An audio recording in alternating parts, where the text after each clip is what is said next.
Hi, it's Jay from Iridescent Tarot, back with some more sparkle for you. Today's nails are the same I had in my last video, but I did not go into detail because I was just trying to get that thing filmed so I could play with the deck.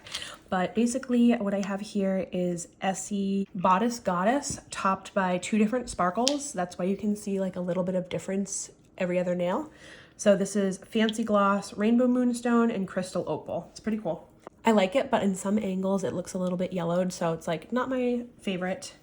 And then today's scent is Cortanero's Freakincense. The notes on this perfume are pink pepper, lime and violet, incense, elemi, I don't know what that is, cashmeran, vetiver, patchouli, and labdanum.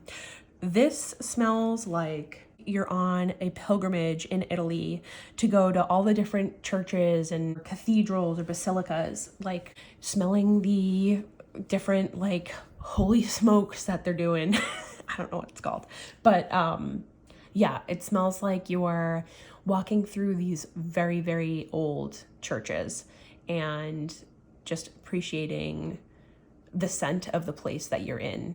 And for me, this is a very fall, Halloween-y type scent, so I thought this was appropriate because we're a few days away from Halloween. So today's video, I'm going to be doing a VR to SCT Tarot, who posted a video on 10 of the best indie oracle decks of all time. And I had so much fun watching their video. S has some of the best taste in decks. Like truly, every time I see a post on Instagram, every time I see a video, I'm like, damn, you have some good taste. And it just made me want to like make my own response and share some of my indie oracle favorites. I do have a preference for indie decks over mass market, both in tarot and oracle, so this is kind of in my wheelhouse. But luckily, every single deck that I'm showing here today is still available. Let's start off with one of my tried and true favorites. This is Wisdom of the Sacred Oracle. I feel like this deck is one of the best all-rounders that you can get. It has a collage art style, but it's not married to any one type of collage. It's not photographic collage. It's not like super clearly digital collage. It's got like some mixed media art components. It's got like a little bit of everything. And so it can just play really well with a ton of different art style tarot decks. And one of the things that I value in my oracles is either them having like a super specific job or function, or being an all-rounder that can work with a lot of things. And so I find that this deck just pairs with everything really beautifully. The concepts on the cards are all pretty broad. They're not super specific, so they leave a lot of room to expand. And there is no guidebook. There's like one little pamphlet thing, which isn't a huge help. So it really allows your intuition to kind of take over and dig into the imagery without being locked into any specific meaning. And I think that the production quality on this deck is excellent. And I specifically really love the backs. Like every time that I pull this out and look at the backs, it just makes me so happy. The Spread Machine series, so I have the original, the Quest, and the Change expansion packs. I'm just going to show this one because this is what I have out in my working area right now. They all have excellent guidebooks that are worth reading through, but you don't need them to use the oracle itself. These are unique in my collection because it's the only deck that I have that gives you spread positions. I have other decks in my collection that ask questions, which I find that and these to be in similar categories. If you want more details, I have a video titled My Oracle Practice, How I Use Spread Decks and Question Decks. And that goes into a lot more detail on how I use this deck and how I use some of my other question decks. But I have found Spread Machine to be probably the most valuable oracle deck in my collection. And this in Reclaim really changed the way that I look at oracle decks and made me super selective about what I bring in oracle wise. to go into further detail, I think before I had these decks, I think I just kind of thought of Oracle as like a little bit of a like seasoning onto my reading. Like I'd do a tarot reading, I'd pull an Oracle card as like the finishing touch, a little bit of spice on top. And this deck and Reclaim made it so that I considered the Oracle to be like an equal part of the meal. So it might not be the meat and potatoes or whatever. It's like all the raw ingredients that you pull together before you put the meal together. Does that make sense? Like these help me structure my reading in a way that like raw ingredients might. I don't know if that makes sense, but so I might as well talk about Reclaim next. I try to show only the images that don't have any nudity or whatever. This is a deck that I use in a really different way than I use all of my oracles. So if I'm feeling like really confused about what emotion I'm experiencing, I go through this deck and I look at the cards and I like flip through them all and I pick out the ones that are at all resonating with how I'm feeling. And then I look through that pile and again, I like narrow it down until I'm able to kind of either make a map of how it is I'm feeling or can identify better how I'm feeling. And this practice came as inspired by Cassie from A Riffle in Time. She is the one who basically sold me on this deck by just every single video that she would mention favorites, this would be in it, and now I know why. You can also use it to like investigate your emotions further. So like, let's make this a spread. So you have patience here, scarcity here, kindness here. And this is my 10th anniversary edition of Prisma Visions Tarot.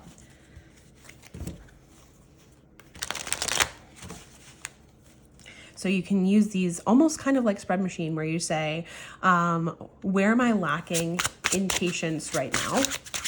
And just pull a card. In Judgment, okay. Where do I have a sense of scarcity right now? King of Swords. And where can I show more kindness to myself and others? King of Cups. So Reclaim has a lot of versatility too. Even though it has a very specific job, I can kind of work it in different ways depending on what it is that I'd like to accomplish. The I'm Here Oracle by Murphy Pines. To me, this is like a natural next step after Reclaim Oracle. So there are a lot of action cards of things, what to do or where to go from there. So if I identify an emotion with Reclaim, pulling one of these after that is a way that I can support myself in kind of like giving direction to what to do next. And so I feel like they make like a really heavy hitter pair in my Oracle deck collection. These are very gentle, where Reclaim can be like a little bit harsh. Like this kind of softens the blow sometimes. Similarly, the Heart Align Affirmation Oracle is a deck that I really think of as like a hug deck. While the wordings on the cards are all affirmation style, it doesn't shy away from more serious or intense topics, but it also does so in a way that makes you feel heard, validated, held. And so if I need like a soft place to land, I like turning to this deck. It has these spot gloss hearts on every card, and you're supposed to like put your thumb on it and like imbue the message. And I just like, every time I do that, I just think of it being like zapping it into my body. Like, I allow my story to unfold. These Blue Bones Oracle is one of the decks that I had in common with S in these lists. This deck is so emotionally charged. And sometimes it can be too much. And so I really have to like choose wisely when I want to work with this. That being said, there are some cards in here that really like allow me to exhale, like rest these weary bones. As I pull this, I just feel like a sense of relief. And I've pulled this quite a few times and it just, yeah, I love this card. But I know that I talk a lot about cardstock being important, but for whatever reason, this Eco Herbage cardstock in this deck, it's so intensely perfect. Like, I can't get over it. Like, I just enjoy handling this deck so much, and the texture of this matches the feeling of the deck so well. I last minute changed to the Eco, and I'm so glad that I did. It really lends itself to the just like evocative feelings that this deck brings up. For me, this is not an everyday reader, but it is an important and worthwhile deck for me to have in my collection. Phases and Forests is a deck by Kat Riles, who I admire her artwork so much. And out of all my question decks, I feel like this has some of the most poignant questions, well thought out questions that really embody the artwork. And I just feel a sense of wonder with this deck. And I love a question deck. Something about the use of, again, like with the texture, with the tactile sensation, these rose petal cards are so tactilely enjoyable. And I just really enjoy the design choice, the gold sparkly edging, the backs feel really magical. It's just a great deck, and I'm really happy that I have it in my collection. Similarly, the Spirit Kittens and the Witch Kittens by Nicole Pyre are some of my other most favorite question decks.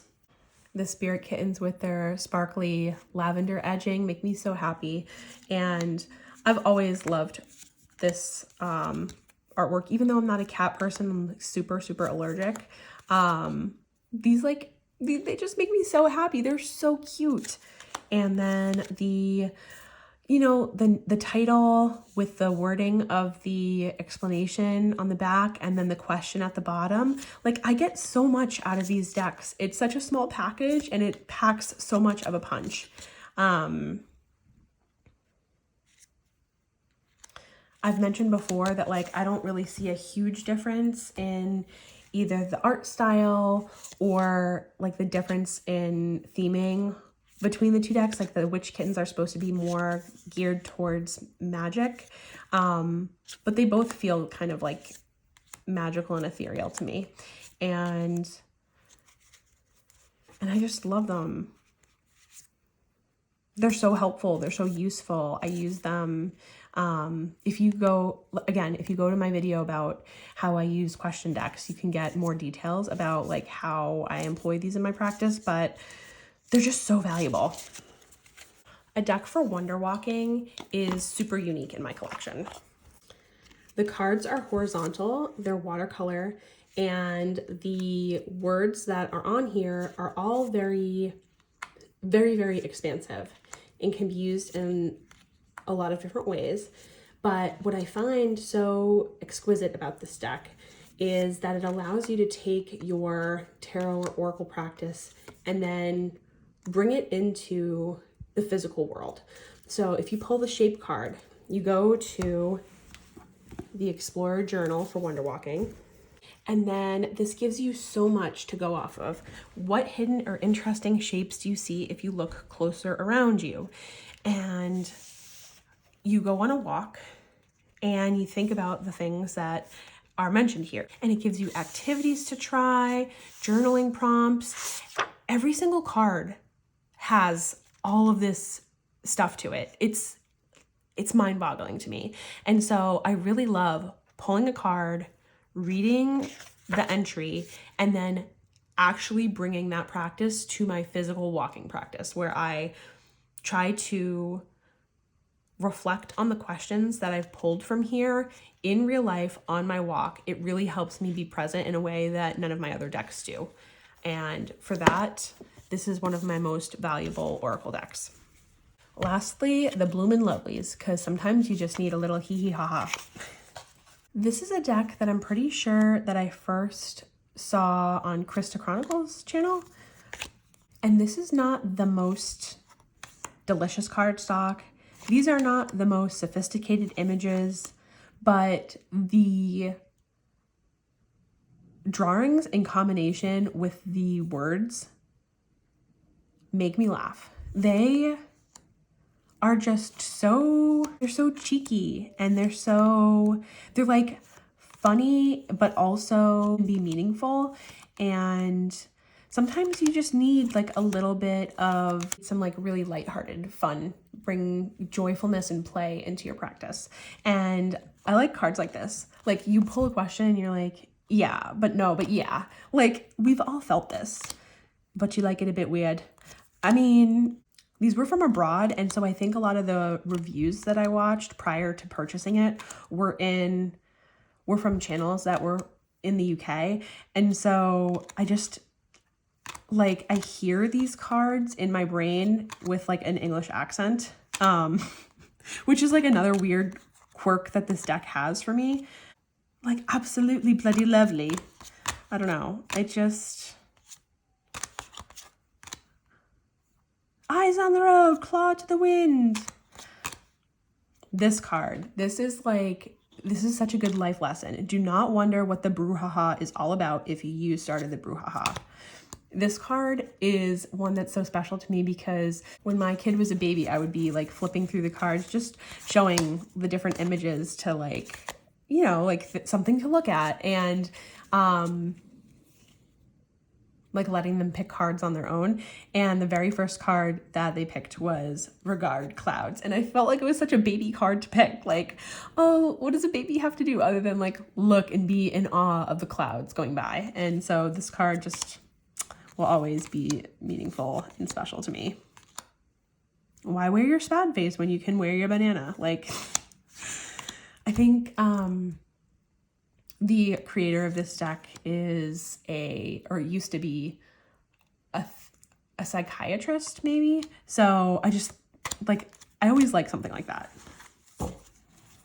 Look up, baby. It's all for you. Like, so cute, so good. Some of the cards are so funny, and sometimes you just need a laugh and not take things so seriously. So I thought I'd end with this one because it's so different than all the rest.